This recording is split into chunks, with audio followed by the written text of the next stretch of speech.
दोस्तों, सोशियोलॉजी के टॉपर्स के मुंह से तो आपने बहुत बार सुना होगा कि उन्होंने स्लीपी के रिसोर्सेज यूज किए। तो लेकिन ऐसे भी कुछ टॉपर्स हैं जो सोशो ऑप्शनल से नहीं है। वो क्यों स्लीपी का नाम लेते हैं? दोस्तों, हम स्लीपी क्लासेस में जीएस एक्सटेंसिवली कवर करते हैं। ना सिर्फ यूट्यूब में डेली 4 वीडियोस आते हैं दोस्तों वहां पर, बल्कि हमारे पेड मॉड्यूल्स हैं। आज भी भारत के most cost effective paid modules systematically coverage करते हैं पूरे जो जीएस को, एंड मेंटरिंग भी अब तो शामिल है। दोस्तों, मैं आपको इनवाइट करता हूं इस पूरी जर्नी में जो कि भारत के ग्रास रूट से क्रिएट कर रही है अब टॉपर्स। हेलो, मेरा नाम अभिनव प्रकाश है और मेरी यूपीएससी सिविल सेवा परीक्षा 2022 में 279 रैंक आया है। मेरा ऑप्शनल पेपर हिस्ट्री था जिसमें 304 मार्क्स आया है, जो इस साल का हाईएस्ट है। और मेरा पेपर 4 जो कि एथिक्स का पेपर है, उसमें 124 आया है, जो I think one of the highest है। तो आज हम इस वीडियो में बात करेंगे एथिक्स के स्ट्रैटेजी के ऊपर। बहुत सारे लोग बहुत सारे बुक्स एथिक्स के लिए पढ़ते हैं, बट मेरा मानना है कि एथिक्स जो है वो आप 10 to 15 डेज में या 20 डेज में आप एथिक्स को बहुत अच्छे तरीके से कंप्लीट कर सकते हैं। आप एथिक्स का जो सिलेबस है उसको डाउनलोड कीजिए, उसका प्रिंट फॉर्मेट अपने पास रखिए, और जो उसमें कीवर्ड्स है आप उस पर अपना नोट्स तैयार कर लें एक एक पेज का। जैसे एटीट्यूड है, एप्टीट्यूड है, तो ये दोनों का डिफरेंस क्या है, लॉज और एथिक्स के बीच का डिफरेंस क्या है, इंटेग्रिटी और ऑनेस्टी के बीच का डिफरेंस क्या है। तो इस तरह से आपको पीवाईक्यू भी देखना है, क्योंकि पीवाईक्यू से आपको आइडिया लगेगा कि यूपीएससी एथिक्स में क्वेश्चंस कैसा पूछता है। और सिलेबस, तो कीवर्ड्स पे आपको नोट्स बना लेने हैं। अब इस नोट्स में क्या क्या आपको ऐड ऑन करना है, देखिए। एथिक्स का पेपर इसलिए यूपीएससी में है ताकि वो आपके जो कैरेक्टर है उसको अच्छा कर सके।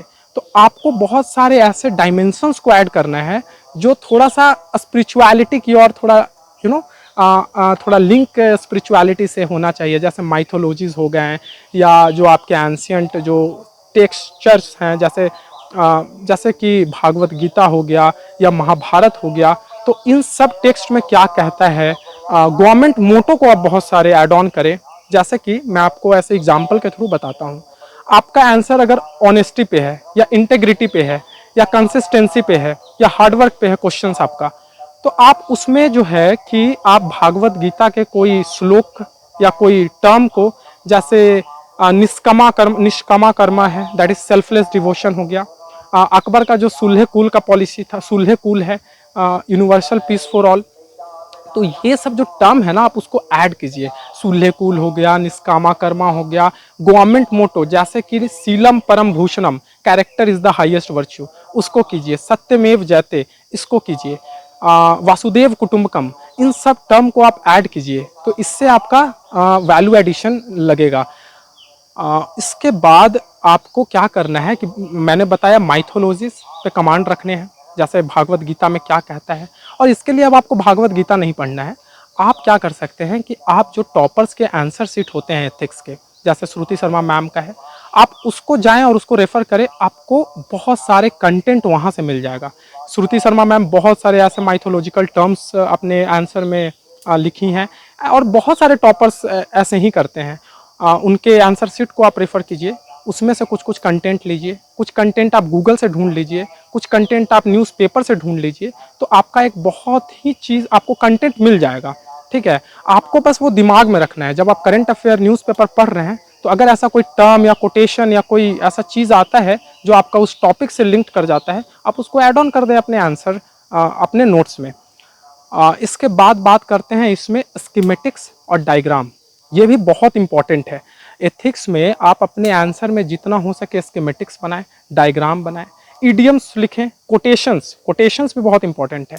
अगर आप ऑनेस्टी पे पढ़ रहे हैं तो एपीजे अब्दुल कलाम का कोटेशन, एडुकेशन पे क्वेश्चन आता है तो एपीजे अब्दुल कलाम का हो गया, या डॉक्टर भीमराव अम्बेडकर का कोटेशंस हो गया। ये सब ऑलरेडी आप पहले से प्रिपेयर्ड कर ले, वो आपको ऐसे में भी काम आ जाएगा और एथिक्स के भी आंसर में काम आ जाएगा। ऑलमोस्ट 9 to 10 क्वेश्चंस में मैंने कोटेशंस लिखे थे, और गवर्नमेंट रिपोर्ट को भी कोट किया था, डायग्राम बनाया था, और जो कंक्लूजन होता है उसमें मैंने माइथोलॉजिकल चीज़ों को डाले थे। निष्कामा कर्मा, वासुदेव कुटुंबकम, सत्यमेव जयते, सीलम परम भूषणम, इस तरह के चीज़ों को। इसके लिए कोई बुक मैंने रेफ़र नहीं किए थे। जैसा कि मैंने बोला, गूगल पे ऑलरेडी बहुत कंटेंट अवेलेबल है, बहुत सारे कोचिंग मटेरियल के जो सोर्सेस मटेरियल्स कोचिंग इंस्टीट्यूशंस के अवेलेबल होते हैं, आप उनको रेफ़र कर सकते हैं। आंसर इनरिचमेंट के लिए आपको बहुत सारे एग्जाम्पल्स भी पहले से मतलब तैयार करके रखना है। जैसे एटलीस्ट 10 to 20 सिविल सर्वेंट्स का, जैसे कि टी.एन. शेषान हो गए, अशोक खेमका हो गए, उनका काम क्या है, उनका अगर कोई ऐसा आपको लगता है कि कोई ऐसा मॉडल जो वो स्पेशल किए हैं और उनके लिए उनको बहुत ज़्यादा सम्मानित किया गया है, तो वैसे मॉडल को भी आप लिखें। किसी जगह पे किसी IAS ऑफिसर का कोई ऐसा काम, तो वो सब आप पहले से राइट डाउन करके रखें। आप उसको जब अपने आंसर में डालिएगा तो एक वैल्यू एडिशन होगा, आपका आंसर एनरिच होगा। इसके बाद बात करते हैं टाइम मैनेजमेंट का। देखिए, एथिक्स का जो पेपर है उसमें टाइम मैनेजमेंट बहुत इंपॉर्टेंट है, क्योंकि 6 जो है इसमें केस स्टडी है। और इस बार का जब आप एथिक्स का पेपर देखेंगे तो काफ़ी लेंदी था इस बार का एथिक्स का पेपर। क्वेश्चन 4-4 लाइन के क्वेश्चन थे, 4-5 लाइन के, और केस स्टडीज़ में भी 5-5 क्वेश्चन थे। लेकिन मेरा एक भी क्वेश्चन नहीं छूटा था, क्योंकि आपको टाइम मैनेजमेंट तो करना है। मतलब आप जितना ज़्यादा आंसर लिखें, केस स्टडी का आपका एकदम सिस्टमेटिक आंसर पहले से रेडी रखें कि कैसे, जैसे मोनोटनी मत रखिएगा। मतलब एक ही टाइप का आपका केस स्टडी का आंसर नहीं होना चाहिए कि आप स्टार्ट स्टेक होल्डर से कर रहे हैं। स्टार्ट आप किसी को गवर्नमेंट रिपोर्ट से कीजिए, किसी में ईडीएम से कीजिए, किसी केस स्टडी में आप कोटेशन से कीजिए, किसी में आप नॉर्मल डेफिनेशन से कीजिए, किसी में स्टेक होल्डर से कीजिए। तो आपका हर जो केस स्टडी है उसका स्टार्ट डिफरेंट होना चाहिए, ताकि उससे आपको आंसर थोड़ा डायनेमिक लगे और एग्जामिनर को मज़ा आए आपका आंसर चेक करने में। और इस तरह से टाइम मैनेजमेंट आप देख लीजिएगा, वो आप अपना स्ट्रैटेजी आपका खुद का होगा कि आपको टाइम मैनेजमेंट कैसे करना है। मुझे लगता है कि आप केस स्टडी को जितना हो सके जल्दी मतलब करने का कोशिश करें।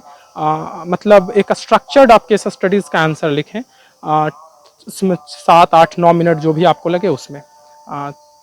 फाइनली मैं अगेन लोगों को ये सजेस्ट करना चाहूँगा जो एस्पिरेंट्स हैं, कि वो अपने मटेरियल जो रिसोर्सेस है उसको आप लिमिट डाउन करें। ज़्यादा रिसोर्सेस नहीं आपको रेफ़र करने हैं, कम रेफ़र करें, उसी को बार बार पढ़ें और कॉन्फिडेंट रहें, मोटिवेटेड रहें। कंसिस्टेंसी और hard work is the key to success. Thank you.